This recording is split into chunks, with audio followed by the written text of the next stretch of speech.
How to fix threads unknown and network error. Hello guys, if you want to fix this problem, first step, click settings, click apps and notifications,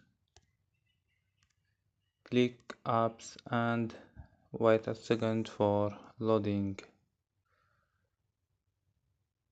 So scroll down for search your app threads,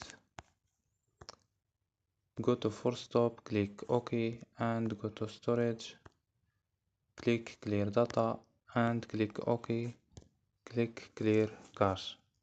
After these steps, don't forget turn off your Wi-Fi and turn on your Wi-Fi. So don't forget like and subscribe. Bye.